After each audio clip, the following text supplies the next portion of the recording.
Whether you're a 10-year-old kid or a 90-year-old grandparent, I guarantee that at some point in your youth, you were walking through a store and saw a box of Wheaties on the shelf. The breakfast of champions that would depict the greatest professional athletes and Olympians of the day. You could have the picture on a Wheaties box. Back when I was a kid, it seemed like Michael Jordan was always on the cover of a Wheaties box, and to my knowledge, I believe he has the record for the most appearances.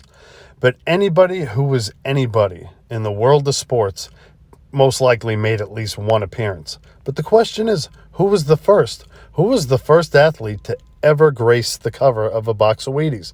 That honor belongs to the one and only Iron Horse, Lou Gehrig, who made his appearance on the Wheaties box 90 years ago. So along with Lou Gehrig, there were a lot of other superstars and future Hall of Famers that made up the first series of athletes on Wheaties boxes.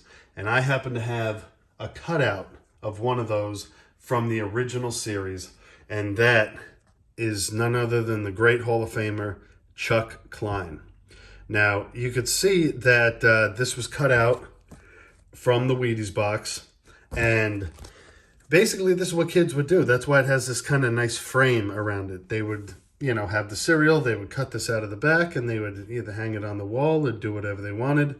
But yeah, this is one of the original Hall of Famers depicted on a Wheaties box from that first series.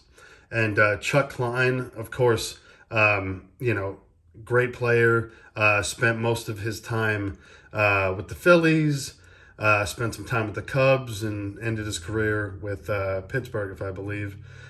Triple Crown winner from 1933. And he was also one of the only people to ever hit 4 home runs in a single game. And I just love this image with the 4 bats. But like I said, this is what most kids did. That's why it's very, very hard from this era, from 1934, 1935, when this all began, to find a complete box. Because this is what most kids did. They would cut out their players, and you could almost consider these large cards in a way. But I just really thought that you guys would enjoy seeing this. It's really cool to have an original image like this from one of the first Wheaties boxes depicting famous athletes of the time. And it's just a really cool piece of history. It's Americana. Well, everyone, I really hope you enjoyed this video. And as always, I will see you guys next time.